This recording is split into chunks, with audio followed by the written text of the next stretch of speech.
In this video, we're going to explore a little bit about membrane dynamics.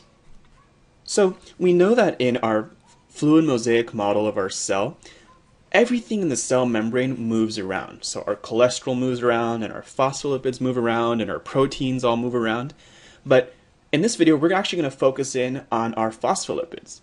So over here, I've pre-drawn a picture of our cell membrane.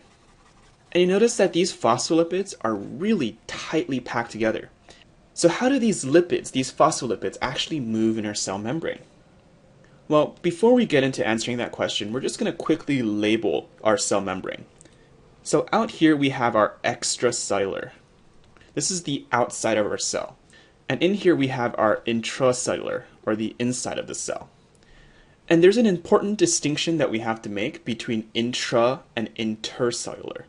Intracellular is the inside of the cell, while intercellular is between cells. I like to remember this by thinking about the word intercontinental. That means between continents. So intercellular must mean between cells. We sometimes call the phospholipids that border the extracellular environment as the outer leaflet, and we call the phospholipids that border the inside or the intracellular environment as the inner leaflet. And you'll notice that this cell membrane that we've drawn is very basic. We've taken out all the cholesterol, the proteins, and all of the other stuff that makes up the cell, because in this video we're actually going to focus in on the phospholipids themselves. So the first type of movement is uncatalyzed. This means that there's no need for a catalyst.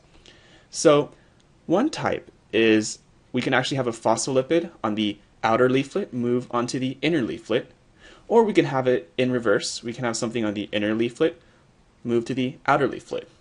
We call this bilayer diffusion. And this actually has a nickname which we call flip-flop. And this type of movement is really slow. There's no catalyst, and you're trying to move a phospholipid from one leaflet to the other. So this process is very slow, and it doesn't happen that often.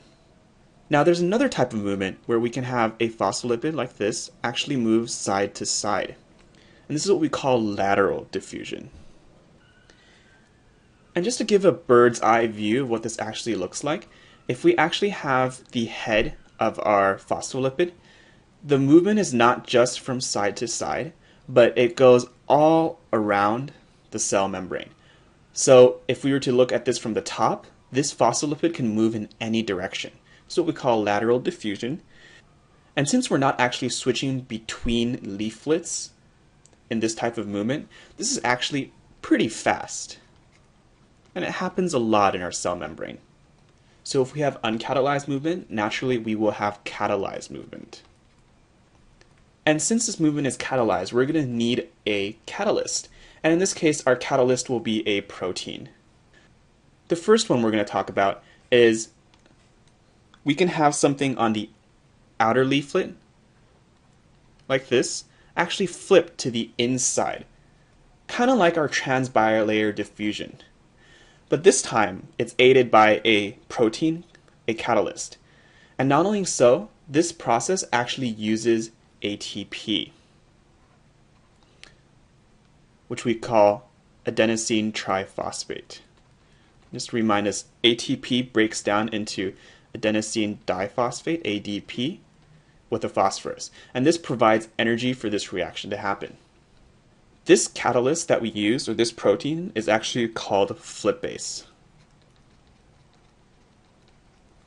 And this is pretty fast compared to our bilayer diffusion.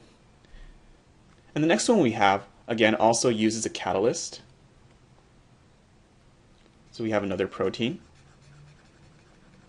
And this particular protein is called flopase. And flopase also uses ATP. Now, what flopase does is it actually brings a phospholipid on the inner leaflet to the outer leaflet. So it does the opposite of what flipase does. And again, this is also pretty fast because it uses a catalyst. Now the last one that is catalyzed does something really interesting. It actually brings a phospholipid from the inner leaflet to the outer leaflet, and one from the outer leaflet to the inner leaflet. And this is what we call scramblase. And this actually does not need ATP, doesn't require that extra input of energy. And again, because it is catalyzed, it is pretty fast. So in summary, these are the ways that allow our phospholipids to actually move around our cell membrane and create this amazing moving fluid cell membrane structure that we call the fluid mosaic model.